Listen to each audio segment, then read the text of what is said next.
मत छेड़ो हम अहले जुनू को। जुमर ने जब गाड़ी सिग्नल से तेजी से गुजारी तो बत्ती जर्द थी और इसके निकलते ही वो सुर्ख हो गई। इसने बेख्तियार साइड मिरर में देखा, ट्रैफिक सर्जेंट उसको इशारा कर रहा था। गहरी सांस लेकर सर झटकते उसने कार साइड पे की, इंजन बंद किया, बटन दबाया, शीशा नीचे गिरता गया। उसने सन ग्लासेस ऊपर करके घुंघराले बालों पे लगाए और स्टीयरिंग पे दोनों हाथ रखकर मुंतजिर सी नजर आने लगी। बीबी, आपने सिग्नल तोड़ा है। वो खिड़की तक आया और खुरदरे लहजे में बोला। सिग्नल मेरे गुजरने के बाद रेड हुआ था। उसने गर्दन जरा उठाकर बेनियाजी से जवाब दिया। नहीं जी, आपने लाल बत्ती क्रॉस की है, चालान बनता है। वो बुक के सफ़े पलटते मामूल के मुताबिक कह रहा था। आप इसे संभाल कर रखें क्योंकि हम दोनों को पता है कि मैंने सिग्नल नहीं तोड़ा। बत्ती जर्द थी तो आपको मालूम होगा कि जर्द के बाद बत्ती लाल होती है। आपको नहीं गुजरना चाहिए था। वो कलम खोल रहा था।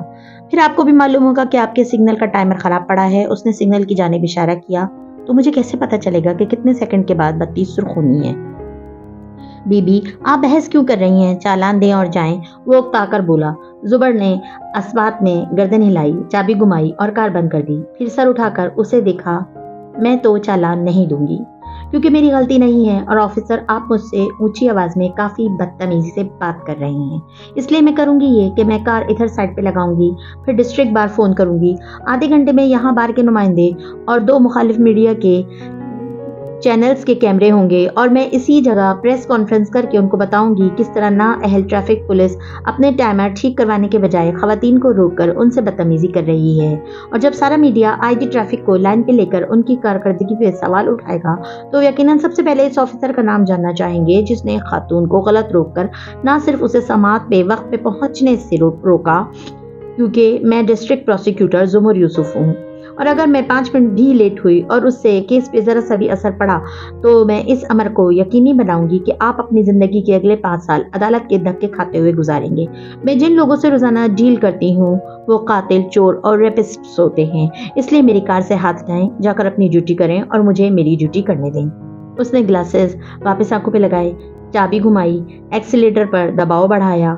ऑफिसर बेइख्तियार पीछे हटा और वजन से कार आगे ले गई। अल्लाह इन औरतों को जबान न दे, फिर वकील न बनाए। वो गुस्से और बेबसी से बड़बड़ाते हुए अपनी जगह पे वापस जा रहा था। इस शहर दिल नवाज के आदाब देखना। सादी फारिस का भांजा। जवाहरात ने अचंभे से अबरू उठाई। नौशेरवा ने बेजारी से सेब रख दिया। इसका खाना हराम हो चुका था। वो हर हफ्ते फारिस से मिलने आता है। हाशिम गहरी सोच में डूबा आंखों की पुतलियां सुकेड़ के किसी गैर मुरई नुक्ते को देख रहा था। इसमें कोई गैर मामूली बात नहीं, मगर वो मुझे भी अपने आसपास नजर आया है 1-2 दफा, बिल्कुल रैंडम जगहों पे जहां इसका कोई काम नहीं। लड़का कुछ गड़बड़ है। हाशिम पहले से ज्यादा डिस्टर्ब लग रहा था। हाशिम, मुझे इस सारे मसले का हल बताओ। वो मुस्तरब और बेचैन सी बोली। मम्मी, भाई संभाल लेगा ना? हाशिम ने सुना ही नहीं, इसका दिमाग तेजी से काम कर रहा था। इसने फियोना को आवाज दी और उसे 2 दावत नामे लाने को कहा। बहुत अरसा हुआ मैं उससे नहीं मिला, शायद 1.5 साल हो गया है। अब उसे मेरी पार्टी में आना चाहिए, जैसे कोई लाहेअमल तरतीब देकर बोला था। ओ प्लीज, अगर वो आएगा तो मैं पार्टी में नहीं हूँगा। मैं इसे अपने घर में नहीं बर्दाश्त कर सकता। नौशेरवा का मूड बिगड़ चुका था। यूनिवर्सिटी के 5 साल मैंने उसे बर्दाश्त किया है, अब और नहीं। फिर यकायक इसके तासुरात बदले। वो खड़ा हो गया। जवाहरात ने लाउंज की सिम देखा। शहरीन इधर ही आ रही थी। नौशेरवा का चेहरा एकदम चमकने लगा। जवाहरात ने मुस्कुराकर गहरी सर्द नजरों से बारी बारी दोनों को देखा। आप कब आई? मुझे पता ही न चला। नौशेरवा को अपने रफ हुलिये पे जैसे शर्मिंदगी हुई। बदकिस्मती से शहरी मेरी बेटी की माँ है और उसकी सालगिरह की तैयारी के लिए यकीनन अर्ली मॉर्निंग ही आई होंगी। हाशिम मुस्कुराते हुए उठा और मुड़कर उसे देखा। वो बेजारी से नजरअंदाज करके जवाब दिए बिना जवाहरात की तरफ मुतवज्जो हुई। मैंने सेटिंग अरेंजमेंट फाइनल कर दी है, आप देख लीजिएगा। फिर नौशेरवा को देखकर तकल्लुफन मुस्कुराई। हाशिम तब तक बाहर निकल चुका था। लिस्ट में 2 नाम और भी ऐड करने हैं, सादी यूसुफ और जुमर यूसुफ। जवाहरात ने इसे उसी सरनुसरात की निशानदही की। शहरीन जरा चौंकी। सादी, वो फारिस का भांजा, आप उसे जानती हैं? नौशेरवा को बुरा लगा। वो अभी तक खड़ा था। कुछ ज्यादा नहीं। वो संभल कर बेनियाज नजर आने लगी। फिर जब जाने के लिए पलटी तो जवाहरात ने आवाज दी, क्या तुम शाम में आओगी? नहीं, वो बाहर जा चुकी थी। जवाहरात ने मुस्कुराकर नौशेरवा को देखा और नजाकत से एयरिंग पे उंगली फेरते हुए बोली, وہ ایک دن میں بھی دوسری دفعہ اس گھر میں آنا پسند نہیں کرتی۔ نوشیروان چوکا، پھر خفیف سا سر جھٹکا اور کھڑا ہو گیا۔ یہ سادی لوگوں کا ریسٹورینٹ وہی ہے نا؟ بات بدلنے کو اس نے پوچھا، یا پھر وہ واقعی اس نہج پہ سوچ رہا تھا؟ جواہرات نے شانے اچکا کر گلاس لبوں سے لگا لیا۔ ہوا کی زد پہ بھی دو ایک چراغ روشن ہے۔ صبح بھی تازہ تھی اور سفیدی سنہرے پن میں نہیں بدلی تھی۔ کردارز کے گھر گو کے ناشتہ ختم ہو چکا تھا۔ فجر کی آئی شہرین واپس نوشیروان دوبارہ سونے اور ہاشم کوٹ کے لیے نکل چکے تھے، مگر اکثر لوگ گھروں میں ناشتے، اسکول کالج کی تیاریاں ابھی چل رہی تھی۔ اس سیکٹر کے درمیانے درجے کے گھروں میں ایک وہ چھوٹے باغیچے والا گھر بھی تھا جس کی بیرونی تختی پہ ذوالفقار یوسف مرحوم لکھا تھا۔ گھر کے اندر جاؤ تو کمروں سے کمرے نکلتے تھے۔ 2 منزلہ گھر چھوٹا سا تھا، اس لیے کچن میں پکتے ناشتے کی مہک اور دھواں سارے میں پھیلا تھا۔ ایک فربہی مائل خاتون پراٹھا توے پہ پلٹتے ہوئے غصے سے زور زور سے آوازیں بھی دیے جا رہی تھی، اسامہ، حنین، اٹھ جاؤ، وین آنے والی ہے۔ کیا امی؟ میں کب کا تیار بھی ہو چکا ہوں، ایک 13 برس کے لڑکے نے ناراضی سے کہتے کچن میں جا کر، وہ یونیفارم میں ملبوس تھا اور برش سے گیلے بال سنوار رہا تھا۔ اس کے بال گہرے بھورے اور گنگرالے تھے، اپنی زومر پھپھو کی طرح۔ ندرت نے اجرت میں مڑ کر اسے دیکھا۔ اچھا شاباش، اور حنین کدھر ہے؟ کٹو بیگم ابھی تک سو رہی ہے۔ کتنی دفعہ کہا ہے سیم کہ بڑی بہن کو ان ناموں سے مت پکارا کرو؟ گن کر بتاؤں کتنی دفعہ امی؟ اس سے پہلے کہ وہ جوتا اتارتی وہ بھاگ چکا تھا۔ ایک کمرے میں آ کر وہ رکا۔ وہاں 2 پلنگ مخالف دیواروں سے لگے تھے۔ ایک کی سائڈ پہ اسامہ کا بیگ رکھا تھا اور دوسرے پہ لحاف منہ تک لیے وہ سو رہی تھی۔ حنین، حنین، اس کے نام کو لمبا کھینچ کر پکارا۔ کٹو بیگم اٹھ جاؤ۔ پھر غصے سے اس کا لحاف میں دبکا، بازو ہلایا، اندر کوئی جنبش نہیں ہوئی۔ اسامہ کے تاثرات بدلے، آنکھوں میں شرارت چمکی۔ وہ پایتے کی طرف آیا، وہاں ایک نسوانی پیر لحاف سے باہر تھا۔ اس نے 2 انگلیوں سے پیر کے نیچے گدگدی کی، پھر پیر تیزی سے اندر کھینچ لیا گیا۔ ساتھ ہی لحاف اتار کر وہ دہاڑی، بدتمیز زلو، میں تمہیں چھوڑوں گی نہیں۔ جھک کر بیٹھ کے آس پاس جوتا تلاش کیا، مگر وہ بھاگ کر چوکھٹ کے باہر چھپ گیا تھا۔ پھر کچھوے کی طرح گردن اندر کر کے بولا، وین آنے والی ہے، آج میں تمہیں چھٹی نہیں کرنے دوں گا۔ کٹو بیگم جوتا اڑتا ہوا اس تک آیا، مگر اسامہ اڑنچو ہو چکا تھا۔ میں چھٹی کر بھی نہیں رہی، پیپر ہے میرا، مگر مجال ہے جو یہ 10 منٹ زیادہ سونے دے۔ وہ منہ بسوڑتی پیر فرش پہ مارتی اٹھی، کیا یار، روز صبح صبح اٹھنا پڑتا ہے؟ پھر جیسے کچھ یاد آیا، لپک کر راہداری میں آئی اور زور سے چلائی، موٹے آلو، اب آنا تم میرے پاس، کاپی پہ کور چڑھوانے یا نوڈلز بنوانے؟ غصہ نکال کر اندر آئی، گھڑی دیکھی، اوہ نو! وہ بھاگ بھاگ کر تیار ہونے لگی۔ الماری کھولی تو کپڑوں کا ڈھیر باہر کو گرا۔ بمشکل اس ڈھیر کو ہاتھ سے روک کر اندر سے ایک سوٹ کھینچا، ڈھیر کو واپس دھکیلا اور باتھ روم میں گھس گئی۔ باہر آئی تو جلدی جلدی جوتے پالش کیے، کپڑے کوئی خاص استری نہ تھے، ساتھ ساتھ امی کی صلواتیں۔ کتنی دفعہ کہا ہے کہ رات کو کام کر کے رکھا کرو، جس دن میں نہ کروں تم دونوں کوئی کام نہیں کرو گے۔ وہ راہداری کے سرے پہ گول میز پہ ناشتہ رکھتے افراتفری میں ڈانٹ بھی رہی تھی۔ ایک میرا سادی ہے، کبھی مجھے تنگ نہیں کرتا، بغیر کہے ہر کام کرتا ہے۔ وہ جو زمین پہ بیٹھی جوتے پالش کر رہی تھی ایک دم رکی۔ امی، بھائی کہاں ہے؟ ریسٹورانٹ پہ ہے، آج کل آفس سے چھٹی لے رکھی ہے، مگر فجر کے بعد آفس کا کام لے کر ریسٹورانٹ چلا جاتا ہے۔ کالونی کی مسجد میں فجر بھی آج اس نے پڑھائی تھی۔ امام صاحب بیمار ہے نا، اور ایک تم دونوں ہو، جس دن جوتے نہیں کھاؤ گے نماز کے لیے نہیں اٹھو گے۔ اللہ، بھائی بھی نا چھٹی لے کر بھی کام کرنا نہیں چھوڑے گا۔ وہ جوتے پہن کر اٹھی، یہ بات کہتے ہوئے انداز میں فخر ڈرایا تھا۔ تبھی وین کا ہارن سنائی دینے لگا، جاؤ موٹے، جا کر بیٹھو، انکل کو تسلی ہو۔ اسامہ نے فوراً ہدایت پہ عمل کیا اور اچھا کٹو بیگم کہتا باہر بھاگ گیا۔ حنین نے توجہ نہیں دی، وہ برش لیے جلدی سے ماں کے قدموں میں آ بیٹھی اور گردن اونچی کی۔ وہ تیز تیز اس کی فرینڈ چھٹی بنانے لگی۔ امی دعا کیجیے گا، بس آج کا پیپر اچھا ہو جائے، پھر 3 رہ جائیں گے، جان چھوٹے گی۔ وہ سر اونچا کیے کہہ رہی تھی۔ وہ 20-21 سال کی دبلی پتلی سی لڑکی تھی، رنگت گندمی تھی اور نقوش معمولی۔ خوبصورت تو بالکل بھی نہیں تھی، مگر اچھی لگتی تھی۔ درمیانی سی، بال سیدھے اور سیاہ تھے، کندھوں سے ذرا نیچے آتے اور ماتھے پہ برابر کٹے تھے۔ امی نے فرینڈ چھٹی بناتے ہوئے ماتھے والے بال چھوڑ دیے اور پچھلوں کو گوند کر ربڑ بینڈ لگا دیا۔ بیگ اٹھا کر دوپٹہ کندھے پر برابر کر کے باہر نکلتے حنین نے ایک دم مڑ کر ندرت کو پکارا، امی، بھائی نے وعدہ کیا تھا کہ آج فارس ماموں رہا ہو کر گھر آ جائیں گے۔ امی، کیا وہ واقعی آ جائیں گے؟ اس کی آواز میں امید بھی تھی اور آس ٹوٹنے کا خوف بھی۔ تمہارے بھائی نے کب اپنا وعدہ پورا نہیں کیا؟ ندرت نے آنکھوں سے مسکرا کر نم آنکھوں سے اس کو دیکھا۔ وین کا ہارن پھر بجا تو وہ بوکھلا کر باہر بھاگی۔ اسامہ اگلی سیٹ پہ انکل کے ساتھ بیٹھا تھا اور پچھلی نشستوں پہ لڑکیاں بیٹھی تھی۔ حنین کے بیٹھتے ہی وین چل پڑی۔ اس کی کلاس فیلو رافیہ نے ذرا منہ بنا کر کہا، حنین جلدی آیا کرو۔ اسامہ نے گردن موڑ کر اسے دیکھا۔ رافیہ باجی، جب آپ لوگ 31 اسٹریٹ میں رہتے تھے اور آپ کو ہم سے بعد میں انکل پک کرتے تھے تو ہم بھی آپ کا اسی طرح انتظار کرتے تھے۔ رافیہ ہونٹ سکیڑ کر خاموش رہی۔ حنین نے فاتحانہ نظروں سے اسے دیکھا اور اپنا بیگ آگے اسامہ کی طرف بڑھایا جسے اس نے اپنے قدموں میں رکھ لیا۔ رافیہ اور سجل نے بھی اپنے اپنے بیگ اسی نیت سے اٹھائے کہ ذرا زیادہ آرام سے بیٹھ سکیں۔ اس سے قبل کہ وہ اپنے بیگ آگے پاس کرتی، حنین نے بازو بڑھا کر اسامہ کی گردن کی نبض محسوس کی، پھر لڑکیوں کو دیکھتے ہوئے ایکسائٹڈ سی بولی، ابھی سانس لے رہا ہے، ایسا کرو تم سب اپنے بیگز دے دو تاکہ بچے کا سانس صحیح سے بند ہو۔ بیگز آگے بڑھاتے ہوئے ہاتھ فوراً رکے اور منہ بنا کر واپس ہو گئے۔ حنین کے چہرے کے تاثرات بدلے اور وہ تنبیہی نظروں سے ان سب کو دیکھ کر پیچھے ہو کر بیٹھ گئی۔ اسامہ نے گردن ذرا موڑ کر مسکراہٹ چھپاتے اسے دیکھا اور ایک آنکھ دبائی۔ حنین نے بھی بے ساختہ امٹ کر آتی مسکراہٹ روک لی۔ گھر کی مرغی اور باہر کی دال میں فرق واضح نظر آ رہا تھا۔ اسلام آباد پہ صبح کا دودھیا پن زرد ہو کر خستہ پڑ گیا اور سورج سوا نیزے پہ پہنچا تو سارے درخت پسینے میں نہا گئے، مگر لندن میں ابھی صبح تازہ تھی۔ ٹھنڈی سی چھایا میں گھرے ہلٹن ہوٹل کے اندر لابی میں معمول کی گہما گہمی تھی۔ ایک کارنر میں ایک فربہی مائل سوٹڈ بوٹڈ صاحب کے ساتھ ایک سوٹ میں ملبوس نوجوان کھڑا تھا۔ وہ صاحب جیسے کسی کا انتظار کر رہے تھے۔ دفعتاً نوجوان نے گھڑی دیکھتے ہوئے ان کو مخاطب کیا، کانفرنس شروع ہونے میں خاصا وقت ہے، ڈاکٹر عطا کیوں نہ ہم اندر چل کر بیٹھیں؟ بس تھوڑی دیر اور خضر، آپ کی واپسی کب ہے اسلام آباد کی؟ کانفرنس اٹینڈ کر کے نکل جاؤں گا شام کو، تم لوگ کب تک ہو؟ مگر پھر خضر کا جواب سنے بغیر ہی وہ جیسے دور کسی کو دیکھ کر شناسا تھا مسکرائے تو خضر نے اس جانب دیکھا۔ آپ ڈاکٹر سارا کا انتظار کر رہے تھے؟ آؤ تمہیں ملواتا ہوں۔ وہ اسی لیے انٹرنس تک چلے گئے جہاں سے وہ چلتی آ رہی تھی۔ وہ گوری گلابی نیلی سبز آنکھوں والی تھی، عمر 30 سے 35 کے درمیان، مگر کافی دبلی پتلی، خوبصورت نہیں تھی، پیاری تھی۔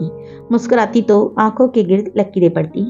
ہاں، فرینچ نوٹ میں باندھ رکھے تھے اپنے بال۔ مجموعی طور پر اس کے چہرے پہ ایک سادہ اور پرخلوص سا تاثر تھا۔ وہ ان کو دیکھ کر شناسائی سے سر کو خم کر دیتی تھی۔ قریب آئی، ہاتھ میں فائل، فولڈر بیگ، بہت کچھ اٹھا رکھا تھا۔ سوری ڈاکٹر عطا، مجھے دیر تو نہیں ہو گئی؟ بیٹیوں کو اسلام آباد چھوڑ کر آئی ہوں، آپ کو پتہ ہے نا، ان سے تفصیلی بات نہ کر لوں تو مجھے تسلی نہیں ہوتی۔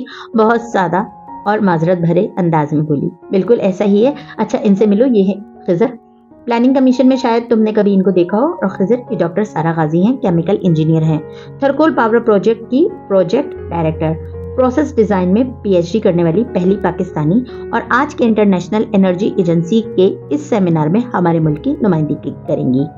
مختصراً یہ ایک راکٹ سائنٹسٹ ہیں۔ بات ختم کر کے انہوں نے فخر سے اس عہدیدار کے تاثرات دیکھے۔ سر، مجھے میڈم کے کریڈینشل سننا اچھا لگ رہا تھا، ورنہ ہماری بہت اچھی ملاقات ہے۔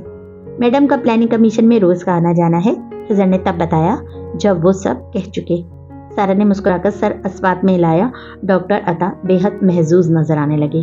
میں بڑوں کو نہیں ٹوکتی، ورنہ مجھے اپنے کریڈینشل سننا بالکل بھی اچھا نہیں لگ رہا تھا۔ پھر خضر کی طرف متوجہ ہوئی اور سنائیں خضر، پلاننگ کمیشن والے ٹھیک ہیں؟ سنائیں گی تو آپ میم، آپ لوگوں نے انٹرنیشنل کورٹ میں IMF کے خلاف کیس جیتا ہے، جتنی مبارکباد دوں کم ہے۔ جی خضر صاحب، اس کا تو گورنر صاحب کو کریڈٹ جاتا ہے جنہوں نے اپنے خرچ پہ کیس لڑا، وہ ابرو اٹھا کر سادگی اور خوشی سے کہہ رہی تھی۔ کوئی شک نہیں، ڈاکٹر عطا نے تائید کی، پھر جیسے کچھ یاد آنے پہ پوچھنے لگے، ڈاکٹر سارا، کل ہی کسی نے مجھ سے پوچھا تھا، سوچا آپ سے معلوم کر لوں، آپ کے ہسبینڈ کے مرڈر کیس کا کیا بنا؟ سارا کی مسکراہٹ پھیکی پڑی، آنکھوں میں سائے لہرائے، اس نے خفیف سا سر جھٹکا۔ پلاننگ کمیشن کے عہدیدار نے سوالیہ ڈاکٹر عطا کو دیکھا۔ سارا کے ہسبینڈ وارث قاضی نیب آفیسر تھے، 3-4 سال پہلے ان کا مرڈر ہوا تھا، ان کے بھائی نے ہی کیا تھا۔ سارا، کیا اسے سزا ہوئی؟ وہ دوبارہ اس کی طرف متوجہ ہوئے۔ اوہ، بہت افسوس ہوا۔ خضر کو جیسے شرمندگی ہوئی۔ میں نہیں جانتی کہ ان کے بھائی نے قتل کیا بھی تھا یا نہیں ڈاکٹر عطا، یہ سب کہتے تھے کیا تھا تو شاید کیا ہو، مگر اس میں کیس کو فالو نہیں کرتی۔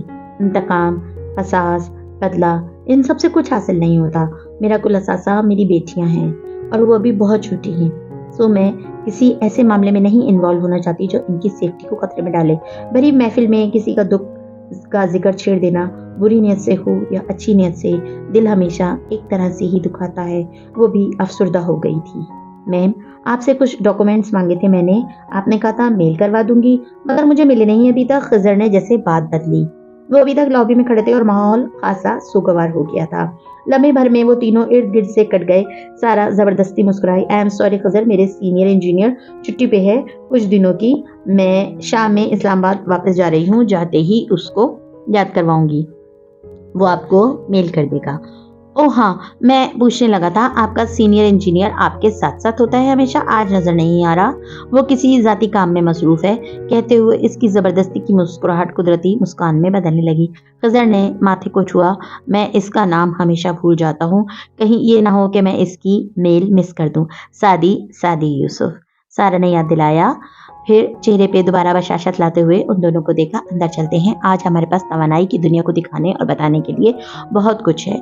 वो कहकर आगे बढ़ी तो दोनों भी उसके साथ हो लिए। अलबत्ता डॉक्टर अता अभी तक ये मौजूद छेड़ने पे पशेमानी महसूस कर रहे थे और खिज़र याद करते हुए कह रहा था, बिल्कुल, सादी यूसुफ बहुत ही कॉम्पिटेंट लड़का है। मैं एक दफ़ा मिला था। वो दूर होते गए और लॉबी की गहमा गहमी में इनकी आवाज़ें मध्यम पड़ती गईं। गिरफ्तार दिल थे मगर हौसला न हारा था। इस्लामाबाद में दोपहर तेज शुआओं के साथ गोया बरस रही थी। ऐसे में सुनहरी रोशनी में नहाए छोटे बागीचे वाले घर से आगे मेन रोड पे निकले तो मरकज शहर शुरू हो जाता था, जहां एक कतार में दुकानें थीं और कतार के कोने पे आखिरी दुकान में एक छोटा सा रेस्टोरेंट था। ऊपर बड़े से बोर्ड पे जाली हरूफ में लिखा था, फूडली एवर आफ्टर। यकीनन ये परियों की कहानियों की इख्तितामी हैप्पीली एवर आफ्टर की इश्तहा अंगेजी नई शक्ल थी। रेस्टोरेंट के बरामदे में बिछी कुर्सियां खाली थीं। करीब ही फूलों का स्टॉल लगाए कम उम्र पठान बच्चा मौजूद था। रेस्टोरेंट की सड़क के सामने के दीवार शीशे की थी, जिससे अंदर झांको तो सब सूना पड़ा था। अभी लंच टाइम नहीं हुआ था, तो सिवाय वेटर्स के जो काम निपटाते फिर रहे थे, वहां कोई ग्राहक मौजूद न था। सब मेजें खाली थी, सिवाय शीशे की दीवार से लगी मेज के। इस पे लैपटॉप रखा था, एक खुली फाइल और 2 मोबाइल्स, साथ कॉफी मग जिससे वो वक्फे से घूंट भर रहा था, जबकि इसकी निगाहें लैपटॉप स्क्रीन पे जमी थी। वो काफी संजीदा नजर आ रहा था। जीन्स पे बटन वाली शर्ट जिसकी आस्तीनें पीछे मोड़ रखी थी, स्क्रीन पे जमी आंखें गहरी भूरी और पुरकशिश थी। रंगत बहुत साफ और नकुश, काफी हैंडसम। बाल पीछे की तरफ ब्रश कर रखे थे, सामने से देखो तो सीधे लगते, पीछे से देखो तो घुंघराले थे, बिल्कुल जुमर जैसे।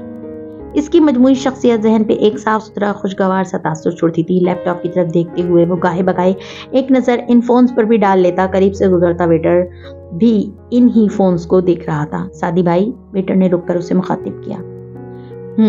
वो मसरूफ सा पढ़ता रहा। इस मोबाइल का मालिक अभी तक नहीं आया? इसके अब्बू को इतला तो कर दी है, आ जाएगा। वो पढ़ते पढ़ते निचला लब दबाए बोला। इसकी आवाज़ भारी और साफ थी। उर्दू का लहजा किसी भी इलाकाई जबान के असर में नहीं था।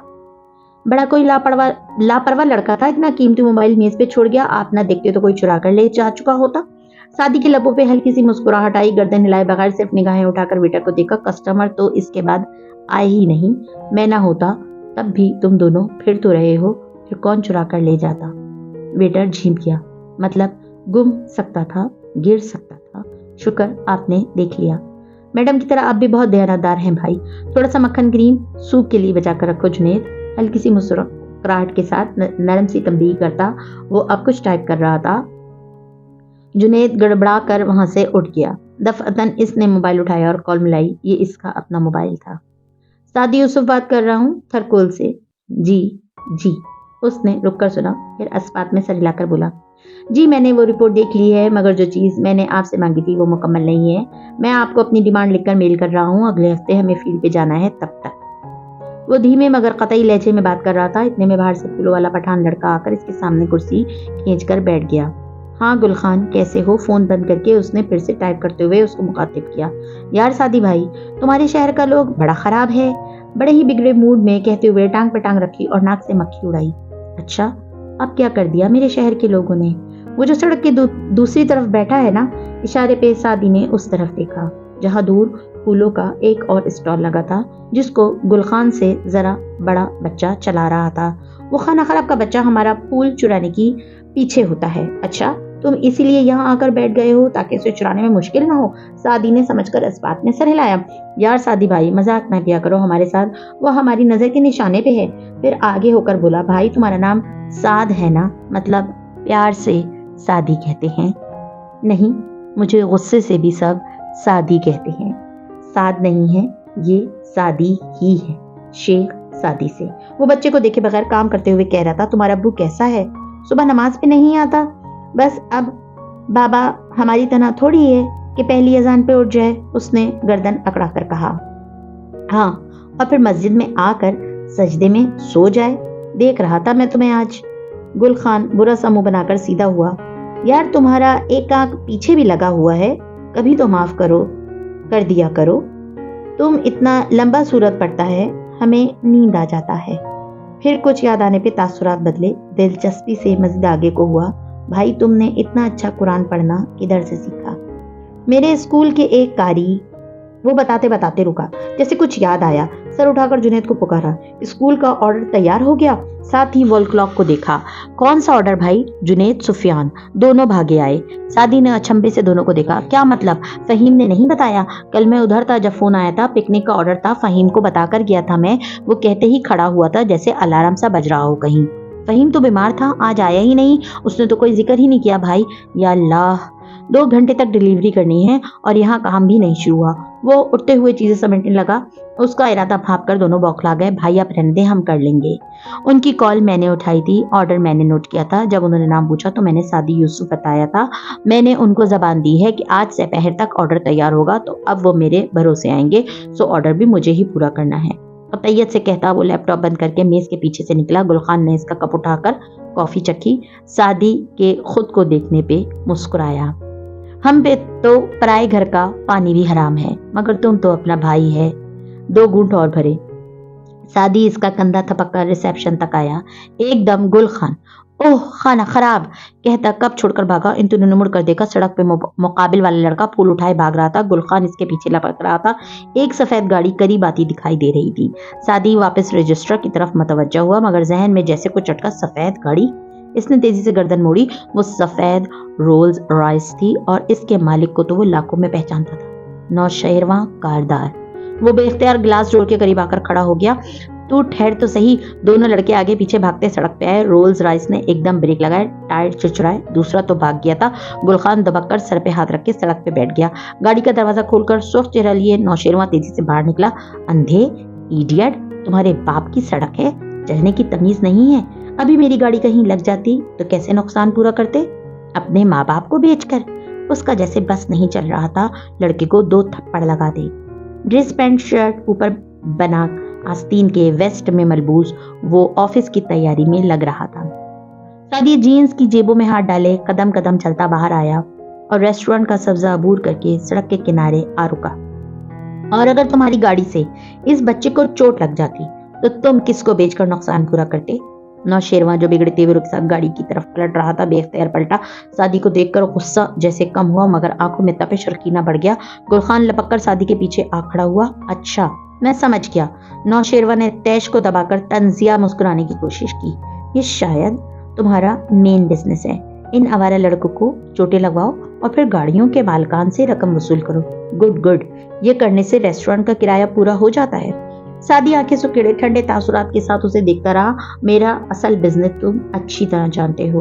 अगर तुम्हारा मूड खराब ना हो तो मैं दोहरा दूं कि मैं किस प्रोजेक्ट पे काम कर रहा हूँ। नौशेरवा के चेहरे पे फिर से सुर्खी बढ़ने लगी। लब बीच कर बमुश्किल जब्त किया। मेरे पास इतना वक्त नहीं है सादी कि मैं तुम्हारे ऑफिस की रुदात सुन सकूं। मेरे पास मेरी एक कंपनी है जहाँ जाने के लिए मैं इस तुम्हारे असिस्टेंट की वजह से लेट हो रहा हूँ। इसने हकारत से बच्चे की तरफ इशारा किया जो सादी के बाजू की ओर से उसे देख रहा था। अच्छा, तुम ऑफिस जा रहे हो? Very good. लेकिन मेरा जोग्राफिया अगर दुरुस्त है तो मेरा रेस्टोरेंट तुम्हारे घर से ऑफिस के रास्ते में नहीं पड़ता। सो मेरी छठी हिस्स मुझे ये बताती है कि यकीनन तुम्हारे इर्द गिर्द आज किसी हवाले से मेरा जिक्र हुआ होगा और तुम हस्बे मामूल गुस्से में बेकाबू होकर मुझे चेक करने आए हो। सो अब तुम देख ही चुके हो कि मैं वही सादी हूँ। कंधे जरा से उचकाकर सादी ने बहुत आराम से कहा। वेटर्स जुनैद, सुफियान, गुलखान के बाप और एक राहगीर अब जमा खड़े हो गए थे। आ कर जमा हो गए थे, खड़े हो गए थे और तमाशा देख रहे थे। ज़ब्त की शिद्दत से नौशेरवा की आंखें सुर्ख होने लगी। मैं अच्छी तरह जानता हूँ तुम कौन हो। मैं भी जानता हूँ कि मैं कौन हूँ। मैं एक यतीमी में बड़ा होने वाला मिडिल क्लास लड़का हूँ। मेरी माँ ये छोटा सा रेस्टोरेंट चलाती है और मेरा घर इससे भी छोटा है। मैं इंग्लैंड पढ़ने भी स्कॉलरशिप पे गया था और मैंने ज़िंदगी में वो दिन भी देखे हैं जब पैसे ना होने के बायस हमें चटनी से रोटी खानी पड़ती थी। आज मैं एक केमिकल इंजीनियर हूँ, एक साइंसदान, और आज भी मेरी तनख्वाह बहुत ज़्यादा नहीं है। अपने ख़ानदान, अपने घर, अपनी माली हैसियत, मुझे किसी चीज़ के बारे में सच सच बताने से कोई झिझक महसूस नहीं होती। मैं सादी यूसुफ खान हूँ और यहाँ सब मुझे जानते हैं। क्या तुम भरे मजमे में अपना तारुफ करवा सकते हो? नौशेरवा का गुस्सा ठंडा और आंखों की तपिश मजीद बढ़ चुकी थी। वो खामोश रहा तो सादी ने 2 कदम पीछे हटते हुए कहा, अगर नहीं तो बेहतर है कि तुम अपनी कीमती कार को ठीक से ड्राइव करना सीख लो, क्योंकि ये पहली दफा नहीं हुआ है जब तुम गलत ड्राइव कर रहे हो। और अगर तुम्हारा यहीं खड़े रहने का इरादा है तो फिर गाड़ी आगे पीछे करवा लो ताकि हमारे कस्टमर्स को ज्यादा तकलीफ ना हो। इसी तरह जेबों में हाथ डाले वो वापस पलट गया। छोटे छोटे कदम उठाता वो अंदर आया तो बाहर नौशेरवा गाड़ी में बैठकर उसे स्टार्ट कर रहा था। गुलखान भी उसके साथ अंदर आया और अब खासी मजबूती से खड़ा था। ना तो सादी भाई कितने की होगी इसकी डब्बा गाड़ी जिस पे इतना कर रहा था। सादी ने हल्का सा मुस्कुराकर उसे देखा, ज्यादा नहीं, बस 4-4.5 करोड़ रुपए की। गुलखान का मुंह मारे शौक के खुल गया। सादी हस्ती ने फोल्ड करता काउंटर तक आया मगर इसका फोन बज उठा। नंबर देखकर उसने तेजी से कॉल ली। Advocate Khilji calling. जी खिलजी भाई, क्या बना? समात हो गई? पूछते हुए उसके चेहरे पे लम्हा भर को डर और उम्मीद का मिला जुला तासुर उभरा। फिर जवाब सुनकर वो तासुर मुस्कुराहट में ढलता गया। रियली? आपको यकीन है ना मामू बरी हो जाएंगे? ओके, मैं दुआ कर रहा हूँ। फोन रखकर उसने फौरन बाहर देखा। नौशेरवा की कार जा चुकी थी, उसकी धूल तक वहां नहीं थी। सादी ने पुरअज़म मुस्कुराहट के साथ दूर आसमान को देखा। ये खबर सुनकर आपकी शक्ल कैसी होगी मैं देखना चाहता हूँ हाशिम भाई। और फिर अमले की तरफ मुड़ गया। कम ऑन बॉयज, हमारे पास अभी 2 घंटे हैं। कमरे अदालत में गैर मामूली सन्नाटा था। गर्मी अपने जोबन पे थी। ऊंची खिड़कियों से गर्म हवा के थपेड़े अंदर आ रहे थे। ऐसे में इस्तगासा और दिफा की बेंचेस पे तनाव ज़दा सी खामोशी थी। जज साहब कागज से पढ़कर अपना तवील फैसला सुना रहे थे और सब मुतवज्जा होकर सुन रहे थे। ऐसे में सिर्फ दिफा की कुर्सियों पे बैठा वो सफ़ेद कुर्ते और कसी हुई पोनी वाला मर्द जो हर एक से लापरवाह और बेनियाज, कभी एक्सरसाइज के अंदाज में गर्दन को दाएं और बाएं कंधे की तरफ झुकाता, कभी उंगलियां चटकाता, कभी कान की लौ मसलने लगता, कभी हल्की हल्की सी शेव से बाल नोचता। गर्ज वो बोर होता दिखाई दे रहा था, मुंह में कुछ चबा भी रहा था। इसके अपने वकील खिलजी साहब भी वक्फे से इसको देखते थे। उनको अपनी तरफ निगाहें फिरते देखकर वो हल्का सा मुस्कुराता और फिर चेहरा किसी और तरफ मुड़कर बिल्कुल सब पार्ट से तासुरात बना लेता। खिलजी साहब सर झटक कर रह जाते। फारिस गाजी उनको इसी तरह कभी कभी आजिज कर देता था। अदालत ने सरकार बनामे फारिस गाजी में तमाम गवाहों, पुलिस और मकतूल के अहले खाना सबके बयानात और दीगर शवाहिद का बगौर मुताला किया है। हमने फॉरेंसिक रिपोर्ट और पोस्टमार्टम रिपोर्ट और पुलिस की तफ्तीश को भी बहुत तवज्जो से देखा है। जज साहब की आवाज़ कमरे में गूंज रही थी। ऐसे में फारिस खिलजी साहब की तरफ झुका और सरगोशी की, ये कितनी देर और बोलेगा? खिलजी साहब ने एक बरहम निगाह उस पर डाली। गाजी, थोड़ा सब्र करो, ये तुम्हारी जिंदगी का अहम तरीन दिन है। 4 साल से तुम कैद में पड़े हो। आज तुम या तो रिहा हो जाओगे या फांसी चढ़ोगे, इसलिए फिलवक्त दुआ करो। अच्छा, इसने ताबेदारी से सर हिलाया, लेकिन ये अभी कितनी देर और बोलेगा? खिलजी साहब ने गहरी सांस ली। जितनी देर भी बोलेगा तुम्हें उसको सुनना है। फारिस गहरी सांस लेकर पीछे हो गया। गवाहों के अपने ही बयानात से फिर जाने और बहुत से गवाहान के पेश ना होने के बायस अदालत के लिए फैसला करना आसान हो गया है। जज साहब की आवाज़ गूंज रही थी और वो ऐनक नाक पे धरे, चेहरा झुकाए नुकात पढ़ पढ़ कर सुना रहे थे। नाकाफी गवाहियों और अदम सबूत के बायस फारिस गाजी पे लगे इल्जामात में शक पैदा हो गया है। इस्तगासा के सबूत गो के अपनी जगह ठोस हैं, लेकिन वो किसी भी सूरत रीजनेबल डाउट से मुस्तस्ना नहीं है। इसलिए अदालत हमेशा की तरह शक का फायदा मुल्जिम फारिस जहीर गाजी को ही देने जा रही है। फारिस अब मुंह में मुसलसल कुछ चबाता کھڑکی سے چھن کر آتی دھوپ کو دیکھ رہا تھا۔ اس کی سنہری آنکھیں روشنی کی کرنوں کے باعث جلتے بجھتے دیو جیسی لگ رہی تھی۔ اس زمن میں فارس غازی والظہیر غازی اپنی بیوی زرتاشا غازی اور سوتیلے بھائی وارث غازی کے قتل کے کیس میں مجرم ثابت نہیں ہوتا۔ اس لیے معزز عدالت فارس غازی کے اوپر لگے تمام چارجز مسترد کر کے پولیس کو ان کی باعزت رہائی کا حکم جاری کرتی ہے، نیز اس کیس سے اور ان الزامات سے ہمیشہ کے لیے ملزم کو بری کرتی ہے۔ خلجی صاحب اور ان کے ساتھی وکلا بے اختیار کھڑے ہوئے تھے۔ وہ ایک دوسرے سے گلے مل رہے تھے۔ استخاصہ کے بینچ پہ ایک بیزاری سی تھی۔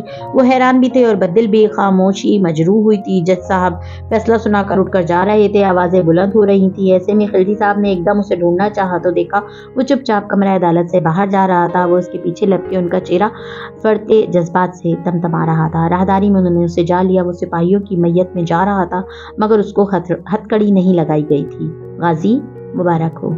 وہ اس سے گلے ملے پھر الگ ہوئے۔ سعدی نے بہت محنت کی ہے تمہارے کیس کے لیے۔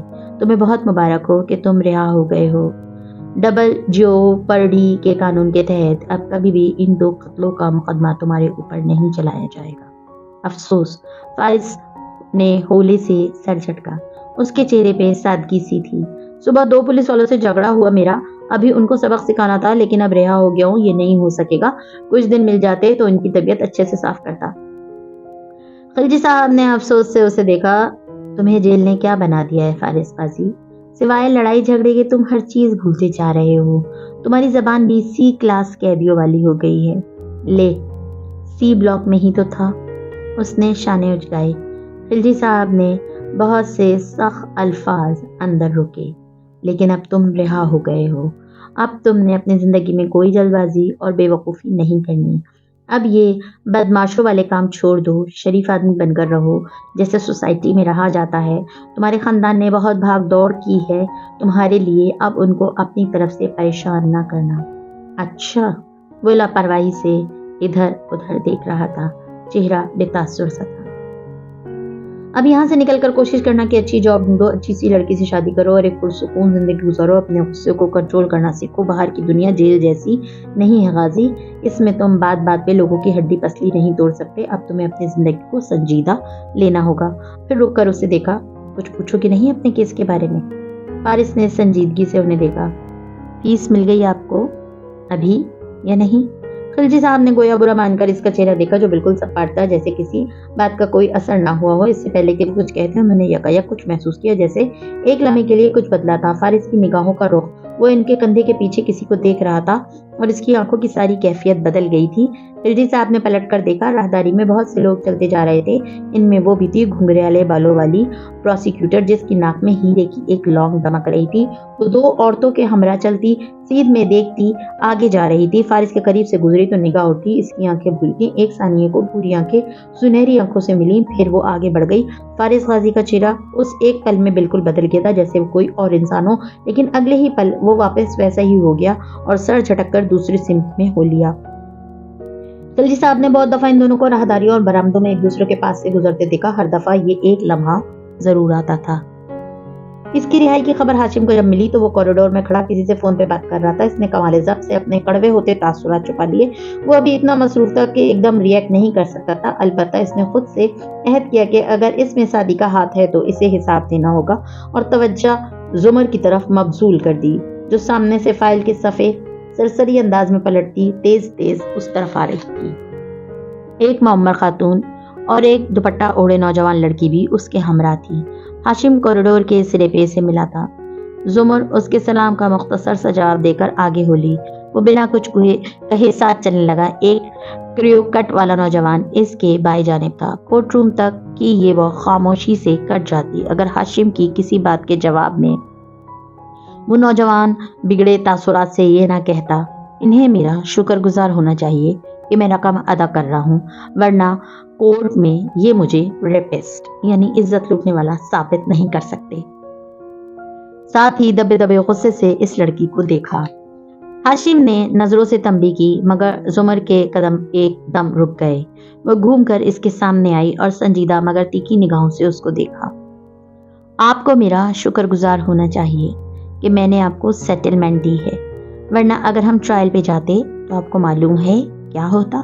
हाशिम ने अब्रू उठाकर लड़के को खामोश रहने का इशारा किया, मगर वो जो पहले ही बहुत बुरे मूड में था, उखड़ा उखड़ा सा बोला, मैं बाइज्जत बरी हो जाता और मुझे ये पैसे ना देने पड़ते और मेरी जॉब।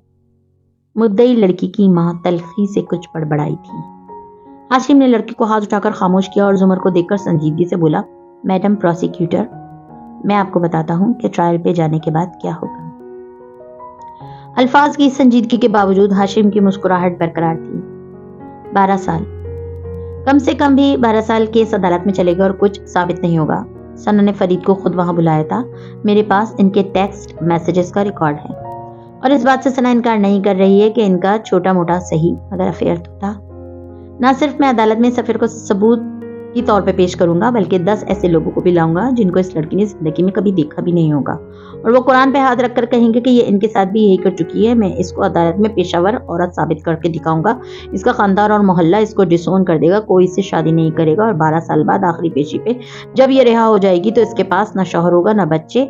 इसलिए आपको वाकई हमारा शुक्रगुजार होना चाहिए कि हमने आपको सेटलमेंट दी है। फरीद ने फखरिया मुस्कुराकर हाशिम को देखा। सना की माँ ने लबों में कोई बद्दुआ बड़बड़ाई।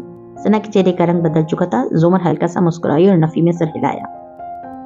असल में होगा ये हाशिम कि जब केस ट्रायल पे जाएगा तो मैं इसे ट्रायल तक नहीं रखूंगी, पहले महीने में ही पूरी स्टोरी मीडिया पे लीक कर दूंगी। ये शाम के अखबार की सुर्खी जितना केस 9 बजे की खबरों में आएगा। 8 और 10 बजे वाले टॉक शोज इस पर बात करेंगे। सना को मॉर्निंग शोज पे बुलाया जाएगा जहां पे मेल शॉनिस्ट किस्म की खवातीन के साथ बैठकर जुल्म की पूरी दास्तान सुनाएगी। एनजीओज इसके लिए वॉक करेंगी। ये इंटरनेशनल सेमिनार्स पे मधु होगी। एंटी आर्मी तबका इसको फरीद की सना के साथ नहीं बल्कि एक जर्नैल के बेटे की एक मजलूम लड़की के साथ ज्यादती बना देगा। और तुम्हारा, फरीद की तरफ रुख करते हुए इसने बात जारी रखी, सोशल सर्किल तुम्हें आउट कर देगा। तुम्हारा बॉस तुम्हारी रिपोर्ट पे मशकूक अल्फाज लिखेगा। कोई भी लड़की तुमसे शादी करने के लिए पहले 100 दफा सोचेगी, क्योंकि कातिल को लोग कबूल कर लेते हैं, बदकार को नहीं। मैं सना को एक स्टार बना दूंगी और 12 साल बाद तुम केस जीत भी जाओ तो तुम बहुत कुछ हार चुके होंगे, और वो हारे हुए रिश्ते तुम्हें ये तुम्हारा 50,000 के हेयर कट और 2.5 लाख के सूट पहने खड़ा वकील वापस नहीं ला कर देगा। सो अगर मैं तुम्हारी जगह होती तो प्रोसिक्यूटर के सामने अपने मुंह से निकलने वाले अल्फाज रोक लेती। मुस्कुराहट मासूम थी और एक कटीली नजर उन दोनों पर डालकर वो आगे बढ़ गई। फरीद का चेहरा अब सना से मुख्तलिफ न था। हाशिम पे अलबत्ता कोई असर ना हुआ था। वो कंधे जरा से उचका कर उसके पीछे हो लिया। उसने पेपर मुकम्मल कर लिया। वो अभी इम्तहानी दौरानिया खत्म होने में 15 मिनट बाकी थे। तब तक मुतमहिन टीचर्स ने उसे वहीं बैठे रहने को कहा था। हुनैन पर्चा उलट कर रख कर बैठ गई थी और फिर पर्चा उल्टा रख कर बैठी, लिख लिख के दुखती उंगलियों पे जिन पर कहीं कहीं इंक लग गई थी उसको सहला रही थी। उसे पेपर करके पढ़ने की आदत नहीं थी और बाद में बाहर लड़कियों के ग्रुप में खड़े हुए एक एक जवाब मिलाने से तो वो भागती थी। आधे जवाब तो वहीं गलत नजर आते थे। बस 3 पर्चे मजीद और फिर बीए खत्म। शुक्र इसने खुद को तसल्ली दी। फिर इधर उधर देखकर लड़कियां सर झुकाए धड़ाधड़ लिखी जा रही थी। इम्तिहानी अमले की खवातीन कड़ी नजरों से देखती टहल रही थी। हुनैन की नजरें रोशनदान तक गईं। 3 3 3 1 टोटल हुए 10। वो इस तरह खिड़कियां, दरवाजे, सड़क किनारे, दरख्त गिना करती थी और वो भी 10-10 के ग्रुप बनाकर फिर से शुरू हो जाती थी। सारे दरवाजे गिनकर इसने एक खुश्क स्याही वाला कलम निकाला और इसकी निब को कुर्सी के बाजू पर रगड़कर अनदेखे अल्फाज लिखने लगी। वो अमूमन फूल बनाती या तिकोन और फिर अपना नाम लिखना शुरू हो जाती। हुनैन यूसुफ, हुनैन यूसुफ, हुनैन हुनैन, और लाशूरी तौर पे ये उसके बिना स्याही कलम ने लिखना शुरू कर दिया था। हाशिम कारदार, हाशिम हाशिम। वो एकदम चौंकी, फिर कदरे घबराहट से इधर उधर देखा। चेहरे का रंग थोड़ा सुर्ख हुआ। बेचैनी से माथे पे गिरे बाल ठीक किए। जो बात कभी किसी से ना कही हो वो अचानक बाहर निकल आए। जैसे भरा हुआ गिलास छलक जाता है तो इंसान अपने ही हाथों से डरने लगता है। इसने कलम रख दिया, फिर आंखें बंद की। नजरों के सामने वो चंद लम्हात, चंद घड़ियां गुजरी जब इसने कभी हाशिम को देखा था या इससे मिली थी। खानदानी दावतें, त्योहार, वो इनके माँ के सुतेले भाई का फर्स्ट कजन था। हर वक्त मुस्कुराता हुआ, बहुत शानदार और मुतासिर कुन, मगर एक दूर का रिश्तेदार। इसके करीब खड़े होकर उसको देखना ऐसा था जैसे बंदा आईफिल टावर के नीचे हुजूम में खड़ा हो। मगर अब आईफिल टावर तक गए भी कितना अरसा हो गया था। खानदान में दूर दूर तक कोई ऐसी तकरीब ही नहीं हुई जिसमें इसकी एक झलक भी नजर आ जाती। पता नहीं کب دوبارہ وہ اسے دیکھے گی؟ اس نے بے دلی سے سوچا اور خوش نب سے پھر سے تکون بنانے لگی، پھر پھول، پھر حنین اور پھر سے ہاشم۔